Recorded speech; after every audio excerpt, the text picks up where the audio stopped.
Hi guys, welcome to my channel. Today we'll see Java 17 features.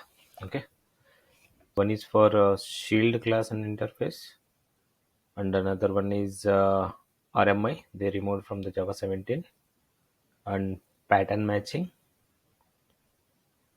foreign memory API. Okay, these are the four things we'll see one by one now. So previously, before the shield means before the Java 17. So we have the interfaces and abstract classes. Okay, so what happened in the interfaces? So for example, we are creating one interface, so which is having some two to three abstract method inside. Okay, so if you want to implement that interface, we need to implement all the abstract methods, right? So this is a mandatory. Okay, so if you don't want to implement all the abstract class methods inside that interface, then what we need to do, we need that class as an abstract class. Okay, and there is a one more scenario. If you make class as a final class, so it will, we cannot able to extend that class, right? So they are introduced this shield class. So what is the use of shield class means? Shield class is a special type of class, so that restricts which other class can inherit from it. So for example, we'll see in the example, so you'll get some more idea on this. Okay, we'll create interface otherwise. So what is the interface I'm creating? So I'm creating shape as an interface. So this interface, so for example, this is the interface. Okay, so this interface will use permits. Okay, permits is the keyword. Using that, we need to restrict inherit from it. For example, in permits, we are giving this two classes, like circle is one class, another one is a rectangle is another class. Okay, so still not created these classes, so it is coming like this. Okay, so first of all, what is this shield class? Okay, what it will do, so it will restrict other classes can inherit from it. For example, this is the shield interface. So here we are defining the two classes like circle and rectangle. Only it will allow to extend only these two classes to implement this interface. Okay, so we'll see that one. So for example, you have one method inside public wide area. Okay, this is one abstract method. Okay, now so here, if you observe here, two keywords we are using. One is for shield, another one is for permits. If you want to create the shield interface, you need to use the shield, and to give the permissions to that class to implement that interface, then we can use the permits keyword. Now we can create the class. To create the class, first we need to make that class as a final. Okay, so this is the mandatory final class name is I'm giving circle implements. Interface name is shape. Okay, this is the class. Okay, I missed. So why it is coming, it is showing the abstract method. If we see implemented methods, one is area. Okay, I'm inserted. Now if you see, this is the final class, I'm overriding the area. Okay, so now like that we can create one more class final, that is also final class.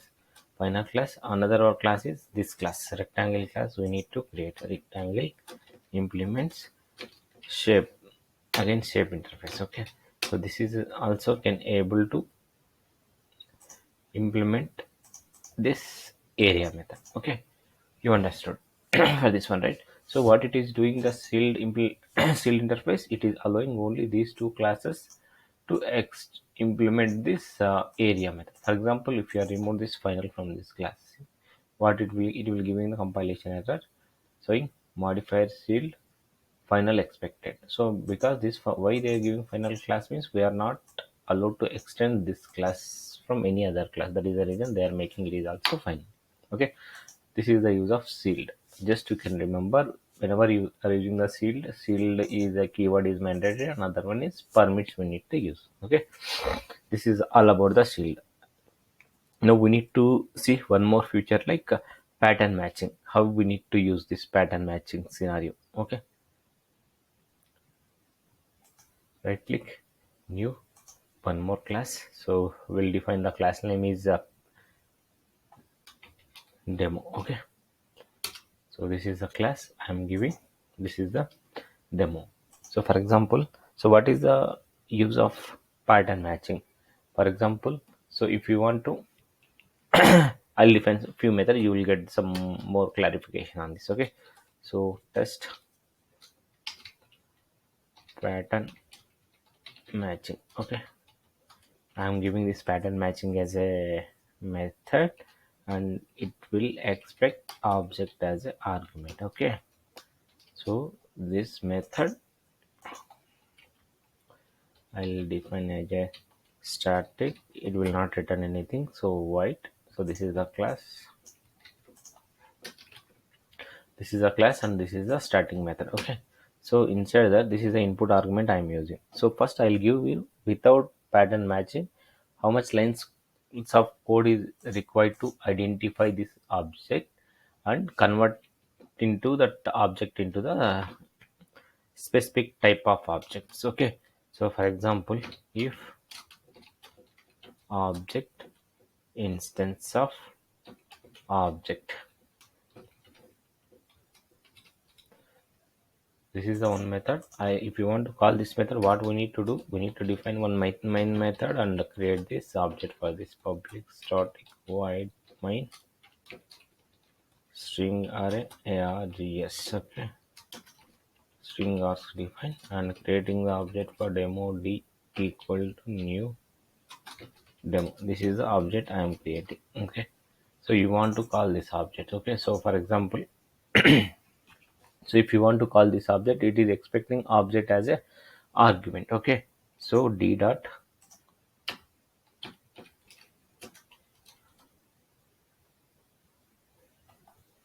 what is the method name I'm using, test pat d. Okay, this is the starting method, right? So no, not required object, d dot test pattern matching. So what it is expecting, it is expecting as a object. Okay, for example, if I'm giving like 1 2 3, okay, this is like some integer, so this is the static variable, static method, right? So object is no need to create, directly will call. So one argument I am passing as integer, and another argument will pass like some string like testing. Okay, and another argument we can pass like integer is completed, string is completed, and we'll use some float value. Okay, these are the three I'm using to call this. So now first time if you calling this one, so it is the integer. So it is so what kind of integer it should identify, it should be a integer. So object, this is the object. If object instance of integer, then it will enter inside. Now we need to typecast this object into integer. Okay, so for that one, what we need to do, integer I is equal to integer objects. Okay, so we are typecasting this object, and we'll print this output system dot out dot println, system dot out dot println of integer. We'll print that integer value. Okay,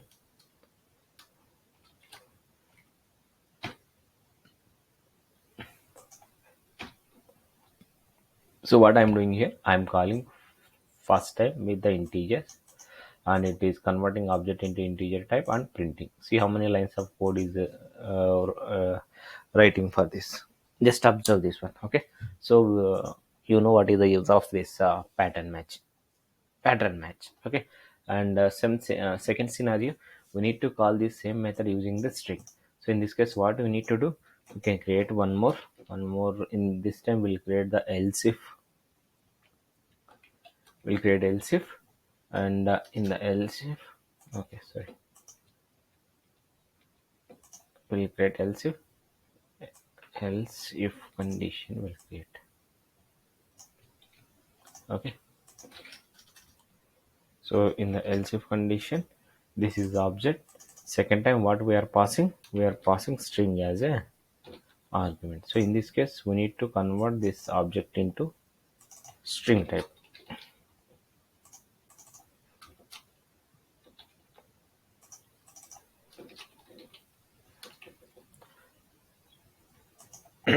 For example, string yes. Now it is there is one more argument we are passing float. Now we can create one more LC black with the float. Otherwise we can use double or float, anything is fine for that too. So just we are typecasting double, and it will print double. Okay, so this is one case, this is second one, this is the third one. So if you are not, if you are not passing if you are passing apart from these three, then by default we need to print else. What we need to print? System dot out dot println.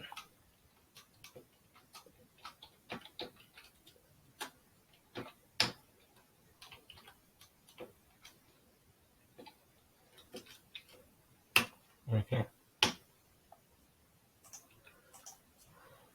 so other than this, if you are pass something else, okay, so if you pass other than this, like if you pass any other than this, something else we are passing, then it should come. Like for example, if you are passing directly to the object, okay, in this case what will happen, we'll see now. So this is the first scenario, this is the second one, this is the third one, this is the fourth one. So to check this one, how many lines of code we are written in here, so just you can observe now. Okay, so now you can format it. So like this we need to write this one. Okay, so if you see this one, and if you call this, so I'm just executing this logic. Yeah, if you observe this output, first one is the integer, second one is a string, third one is a double, fourth one is the unknown type. Okay, so instead of writing these many lines of code, there is a new feature introduced in Java 17, that is pattern matching. Okay, so using this, how to achieve this one, we'll see now. Static void test pattern matching switch. So this is the new function feature it is introduced now. Okay, we'll see. You can just observe what is the difference between this code and this code. Okay, how many lines here? Almost we are written three. Okay, around 12 to 14 lines of code they are written. So if you see how easy we can write this one. Okay, we can put the switch case here, and we can pass the object as an argument. So whatever the input we are passing, so here this is the object we are passing as an input for this one. Then we can use the case. So in the case we need to define the integer if it is integer I, and we'll use that function arrow mark is like a functional interface, and system dot out dot print print ln of integer.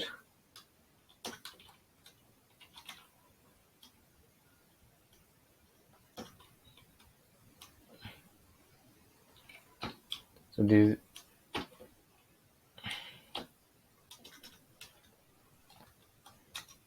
so if you observe, this is also object, and here we are passing as a object as a argument. Okay, so okay, so this is the our first case. Coming to the second case.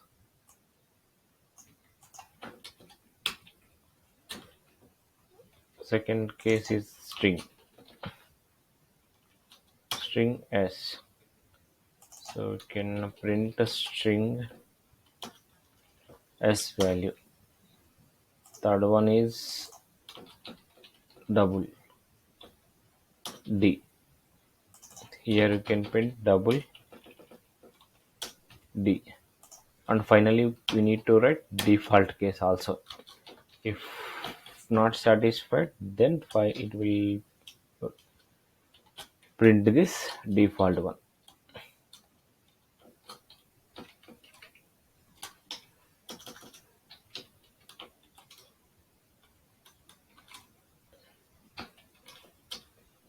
Okay, see, observe this one.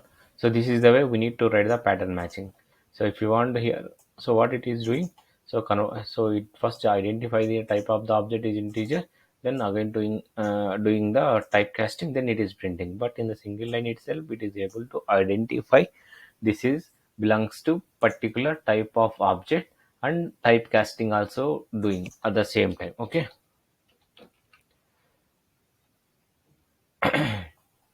so if you run this one,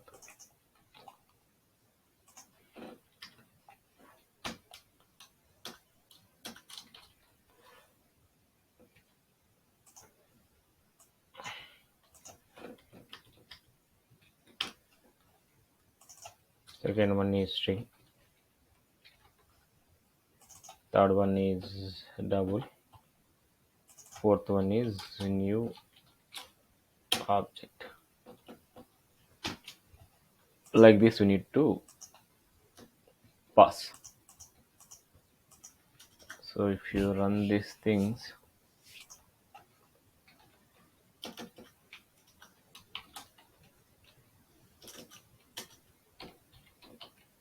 system dot out dot println of,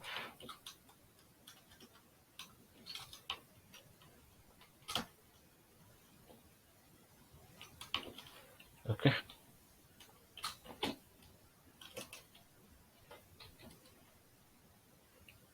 now you can check. If you run this one, see the difference between these two outputs. So this output and this output both are same. Okay, so both are executed successfully.